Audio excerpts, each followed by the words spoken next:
L'île du Tourniquet, dans le livre Les nouvelles aventures de Gulliver, en vente sur Atramenta en version papier et sur Amazon aussi. Loin de chez lui, notre ami souffre de nostalgie. Cela faisait des années que Gulliver vivait heureux avec Aminaya, dans ce petit paradis tropical que leur avait octroyé le roi Digan. Il semblait que l'île eût atteint son extension maximale, et les différentes familles qui avaient partagé le sort de notre aventurier et de sa compagne indigène coulaient elles aussi des jours paisibles. Certains avaient même eu le bonheur de donner naissance à de charmants bambins. En grandissant, ceux-ci se pressaient souvent autour de notre héros, l'abreuvant de questions sur ses voyages extraordinaires. Ils frémissaient de terreur à l'évocation de l'araignée géante. Ils se riaient des facéties des perroquets, et les jeunes filles se pâmaient d'entendre une fois encore l'histoire de leur rencontre. Aminaya les réprimait gentiment, estimant qu'ils étaient tout de même un peu envahissants, mais secrètement elle nourrissait le désir ardent de serrer dans ses bras un enfant qui aurait été le sien. Il est de la nature humaine d'être éternellement insatisfaite, et une ombre de nostalgie s'était interposée entre nos tourtereaux. Gulliver semblait absent, le regard perdu dans le lointain, et Aminaya ne put que deviner son désir ardent, l'espoir maintes fois frustré de revoir son Angleterre natale. Un jour, prenant son courage à deux mains, elle affronta le problème.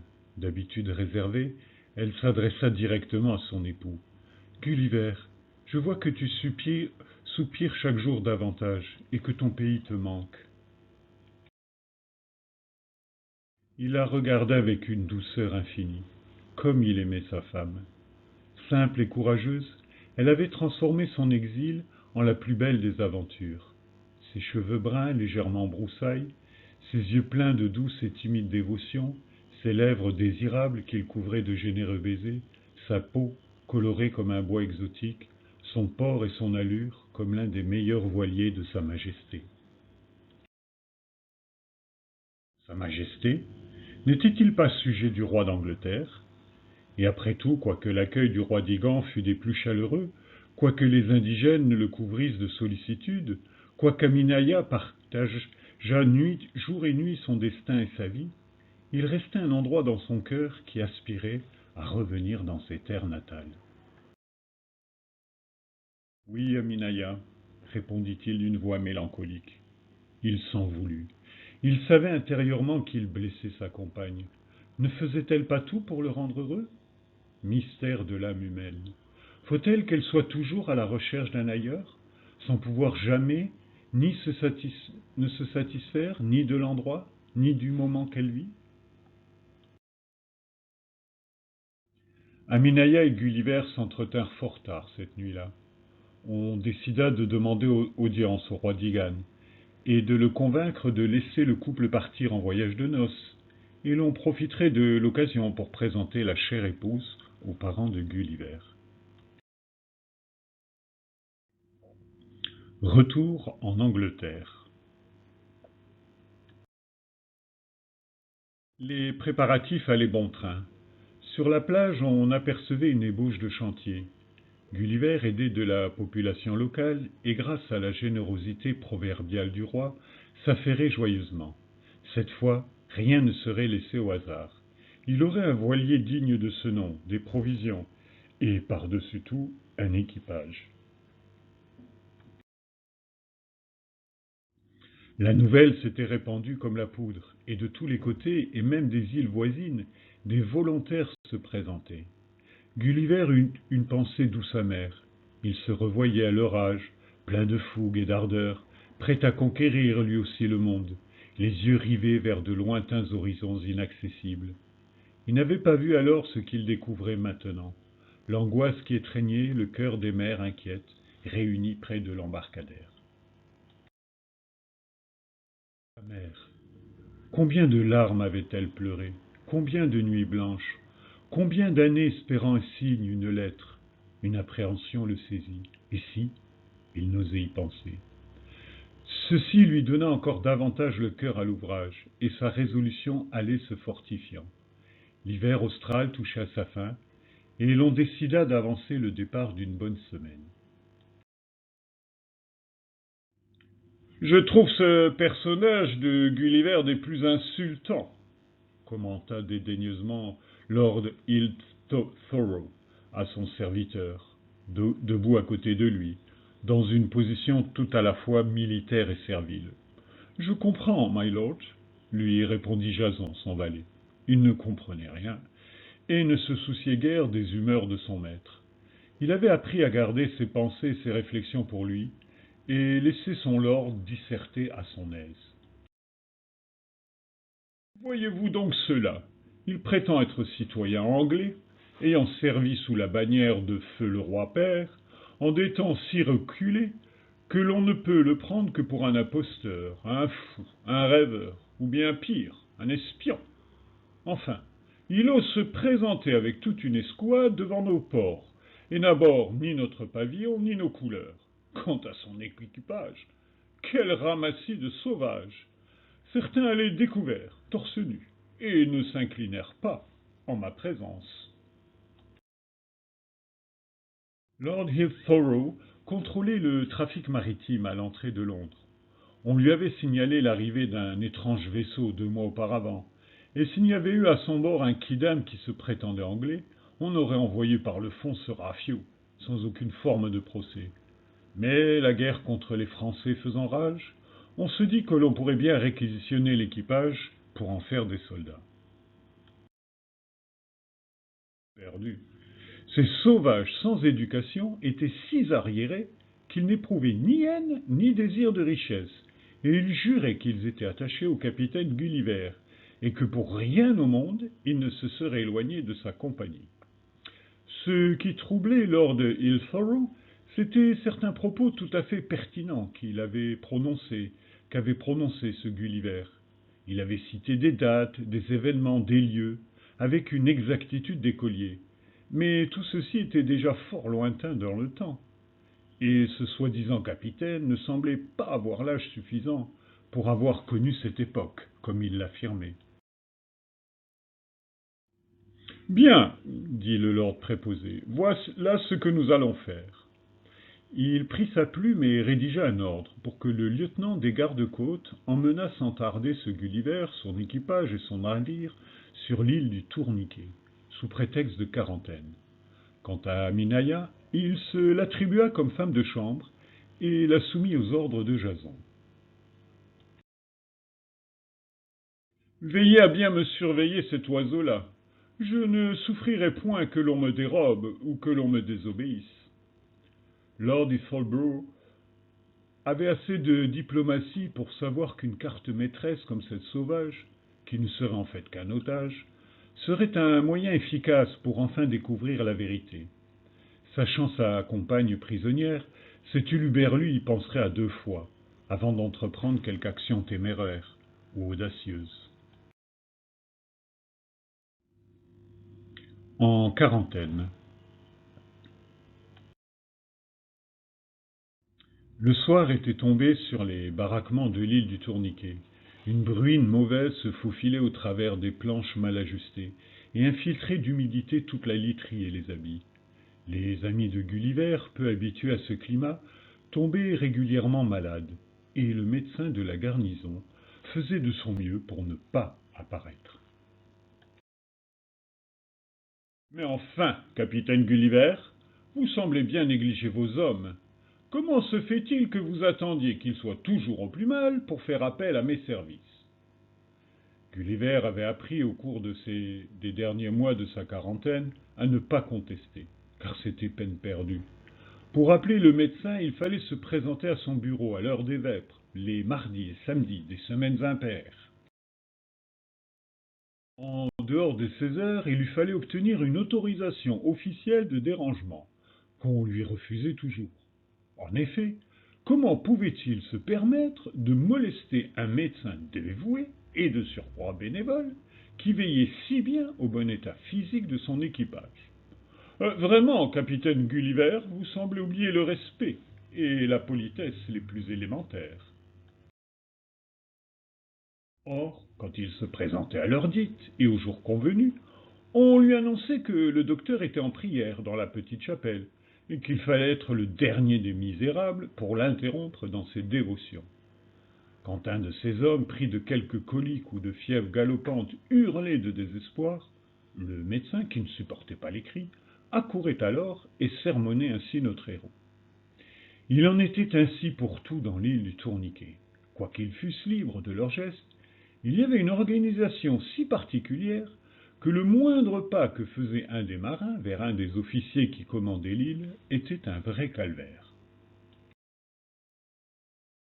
Pourtant, à son arrivée, on lui avait assuré que son isolement était nécessaire pour lui comme pour son équipage. Quand il osa mentionner le nom de sa compagne, il reçut son premier flot de reproches. Comment osez-vous douter ainsi de la générosité, de la patience et de l'honneur que vous fait Lord Hillsborough? N'importe lequel d'entre nous serait fier d'avoir pour sa femme ou une de ses filles une place si enviée à son service. Pour tous les besoins de sa troupe, on ne cessait de lui faire des histoires. L'heure du repas changeait continuellement. On reprocha cependant à Gulliver d'être trop paresseux pour aller voir sur le tableau d'organisation l'heure à laquelle on servait. Il se décida donc d'aller voir où était ce fameux horaire. Peine perdue. Il fallait une clé que gardait un fonctionnaire attitré, qui servait aussi de jardinier, et il ne put jamais en prendre connaissance. Et malheur lui aurait pris de vouloir entrer par la force, car on lui fit bien comprendre qu'un tel acte serait considéré comme une haute trahison, et qu'il risquerait la cour martiale. Malgré cela, son équipage, des gens simples et accoutumés à vivre selon les bienfaits de la nature, avait réussi peu à peu à se procurer de quoi apaiser leur faim. Les chanceux, qui étaient arrivés pile à l'heure du repas, n'en mangeaient que la moitié et partageaient avec leurs camarades. On procédait ainsi pour tout, les vêtements, les soins, les outils. Chacun allait comme il le pouvait, avec ce qu'il avait. Et il n'était pas rare de voir une paire de souliers adoptés par le pied gauche de l'un et le pied droit de l'autre.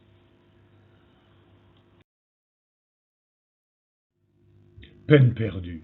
Le préposé fit sonner un jour le rassemblement et constata avec effroi l'état de la troupe des guenilles. Quel affront pour sa majesté! Vous vous prétendez anglais, officier de surcroît. Vous osez vous affubler du nom de notre regretté Gulliver, qui périt il y a bien longtemps, et vous avez laissé vos hommes aller ainsi. Ôtez-moi tout cela. Vous n'êtes pas digne de porter l'uniforme royal. Et l'on se retrouva tous en dessous, par un temps maussade et pluvieux, et quand les toux et les fièvres surgissent, Gulliver eut droit de nouvelles invectives de la part du médecin. À bout de nerfs, abandonné par la plupart des hommes de son équipage qui, dès qu'il signait un contrat d'embarquement, retrouvait aussitôt nourriture et vêtements, notre ami, épuisé par ce régime qui durait depuis trop longtemps déjà, s'effondra et pleura amèrement. Une heureuse surprise. Lady Hillsborough s'était entichée de sa servante, Aminaya. Elle admirait cette fille simple et soumise, au sourire spontané, qui, surmontant la douleur de la séparation, gardait toujours une étincelle dans ses yeux, pourtant tristes. Cependant, Aminaya, malgré toute sa bonne volonté et son ardeur au travail, avait eu depuis quelques difficultés à suivre le rythme capricieux de sa maîtresse. Elle organisait des bals et des réceptions sans fin, des rendez-vous d'artistes et des joutes littéraires. Elle partait parfois au beau milieu de la nuit, et il fallait se lever en toute hâte pour arranger sa toilette.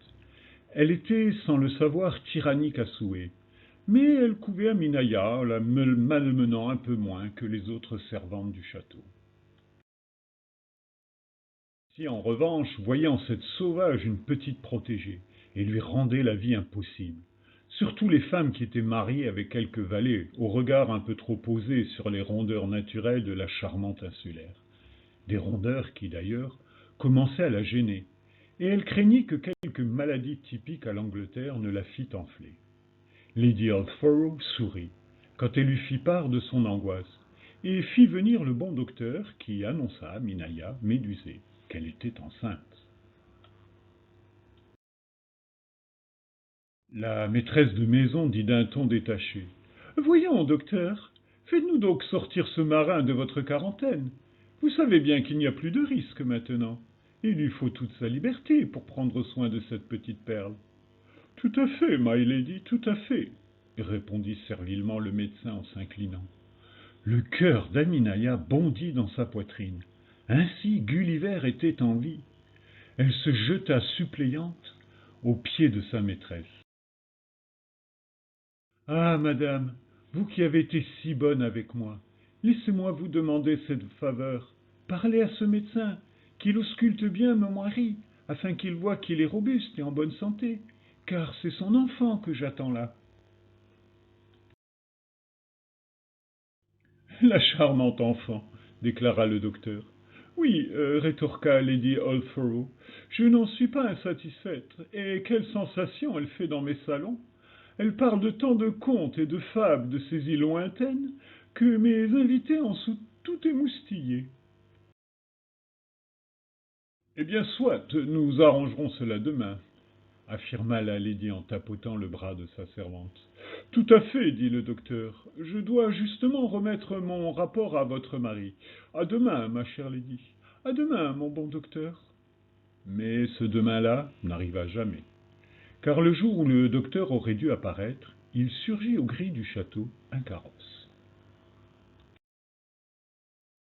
Lord Ilfaro, parti pour la chasse, avait cru bon offrir au service de son épouse un nouveau valet, de plus de 2 mètres de haut, basané, les lèvres épaisses et les cheveux crépus. Il était tellement musclé qu'on l'aurait dit taillé dans le granit, et Lady Halford piailla de joie. Quelle délicatesse! Et quel détail qu'il soit absolument muet! Mon mari le met à mon entière disposition pour mon service personnel. Comme mes amies vont être jalouses et envieuses. Il me tarde de le leur présenter. Aminaya fut affectée de réchef aux écuries et à l'entretien de l'étable, et il ne lui fut plus jamais permis de s'adresser à sa maîtresse, même si elle l'apercevait de loin, et celle-ci l'oublia tout à fait. La délivrance. Lord Ilfaro, vous n'êtes qu'un sot. Sa Majesté était furieuse. Elle tournait royalement en rond depuis plus d'un quart d'heure dans la salle des cartes. Comment n'avez-vous pas vu l'intérêt que représentaient les découvertes de ce marin? Je me moque qu'ils se prennent pour le regretté Gulliver et qu'ils disent avoir servi sous feu mon père. Je suis en guerre, voyez-vous. Imaginez, imaginez un seul instant que ce qu'il dit soit vrai. Une île qui diminue et qui s'agrandit à souhait. Imaginez que ce soit les Français qui découvrent cette île et qui percent son mystère. Ils auraient trop tôt fait de réduire notre patrie à peau de chagrin, et leur côte toucherait jusqu'à l'Irlande. Qui n'aurait qu'à bien se tenir, Majesté, lui confia un amiral, car nous pourrions, grâce à ce prodige, tout aussi bien agrandir nos propres terres jusqu'à Dublin, pour y faire brouter nos vaches. Tout à fait, répondit le roi, les yeux brillants, fixés vers de lointaines et bovines victoires. Quant à nos marchands, imaginez-vous le profit qu'ils tireraient de la vente d'un seul de ces perroquets dont parle le navigateur. Quelles entrées pour le coffre royal! Mes armées défendent l'Angleterre, Lord Ilfaro. L'Angleterre et son roi. Majesté, une araignée géante serait aussi très utile pour désengorger nos prisons. Chaque livre que nous gaspillons à nourrir les frogs que nous avons capturés servirait bien mieux nos soldats que les estomacs de ces mangeurs d'escargots, lui déclara le ministre des Finances. Majesté, je pensais que... balbutia le lord. Il ne savait que dire. Comment le roi pouvait-il croire à toutes ces fadaises? Mais voilà, l'histoire de son prisonnier avait filtré, s'étalait maintenant dans la presse. Les Français, ayant dans un premier temps déclaré qu'ils n'avaient aucun espion aussi idiot que ce Gulliver, avait cependant envoyé plus d'un ambassadeur et plus d'un marin pour enquêter discrètement sur les dires de ce capitaine farfelu. Si les Français s'intéressent à notre homme, c'est qu'il doit y avoir du vrai dans ce qu'il affirme. J'ordonne de ce fait qu'une expédition soit montée et financée par la couronne et les compagnies. Celles qui se montreront généreuses auront priorité sur les merveilles et les découvertes scientifiques de ces îles. Quant au ministre des Armées, il aura un cinquième des hommes, et il veillera à m'en faire de bien plus féroces guerriers que cet échantillon efféminé et mollasson que nous a ramené cet illustre amiral des îles lointaines, notre ami et conseiller Lord Gulliver. L'assemblée frémit. Le roi venait d'ennoblir le marin pouilleux. On retrouva vite ceux qui restaient de sa famille, qui n'en croyaient pas leurs yeux, ne sachant plus vraiment qui était ce parent disparu, mais le reconnaissant tout de même avec grande effusion et force pleurs. Ils héritaient de rechefs de manoir, d'un titre et de forêt. Dirminaya fut conviée de nouveau dans les salons de Lady Hilfrow, qui continuait de rire en présentant son amie de toujours, comme elle l'appelait maintenant. Et notre légère lady papillonnait autour de ses invités, laissant Aminaya perdue et perplexe au milieu de cette jungle cruelle et stylée qui la noyait sous les commérages et les ragots de la cour. On loua les prouesses de notre héros, on admira son ingéniosité, son courage, et le bon docteur écrivit dans le journal comment il avait personnellement soigné Gulliver pendant sa quarantaine. Il confirma comment celui-ci aimait ses hommes, refusant même de prendre un repas, afin qu'un membre affecté de sa troupe pût recouvrer rapidement la santé. On écrivit des livres, on chanta des chansons, et dans les tavernes, tous levaient la pinte en son honneur. Le grand retour. Très rapidement, toute une armada se constitua, avec Gulliver à sa tête, maître de son vaisseau, nommé amiral, et accompagné par Lord Ilforo, qui le suivait toujours de près. La City avait réuni sans peine les fonds nécessaires, car les investisseurs et les parieurs ne manquaient jamais à l'appel, et les marins ainsi que les moussaillons faisaient de longues queues afin d'être sûrs d'embarquer. Gulliver, complètement dépassé, emporté par le flot rageur des décisions du roi, saisit sa chance. Il put se recueillir sur la tombe de ses parents, ne s'expliquant pas comment ils avaient pu disparaître plus de 50 ans auparavant. Il attribua cela au phénomène particulier qui sévissait dans les terres septentrionales qu'il avait foulées, et se consola du fait que si la veille lui avait ôté des êtres chers, elle lui avait aussi donné un merveilleux cadeau, car sa petite fille venait de naître. Il retrouva tous ses hommes, et leur départ se fit dans la plus grande déliesse. Après tout, il avait revu son pays natal, même s'il avait à jamais perdu son passé et le rêve doré qu'il s'en faisait, car ses yeux étaient maintenant tournés vers le futur, et il serra longuement Aminaya, émerveillé du reflet d'étoiles qui luisait dans son regard. À peine les côtes de l'Angleterre fut-elle hors de vue qu'une furieuse tempête se leva en mer. Un vent mauvais emporta comme un fétu de paille le vaisseau amiral, loin de l'escadre, et le reste de la flotte anglaise, malmenée pendant 3 jours, disparut dans un épais brouillard dont elle ne sortit jamais. Après des mois passés en mer, Gulliver et Aminaya aperçurent enfin au loin le rivage familier de leur île. La bannière du roi d'Igan était hissée, et le peuple amassé sur la plage les saluait. Quel bonheur d'être enfin rentré chez nous, chuchota l'amiral à l'oreille de son épouse. Aminaya se retourna et l'embrassa. Gulliver était enfin guéri de sa nostalgie, et son bonheur était parfait. Elle restait là, accrochée comme un petit crabe sur son rocher de Marie, quand une voix stridente s'éleva du pont inférieur. « C'est ma Eva, elle me réclame, car elle a faim. »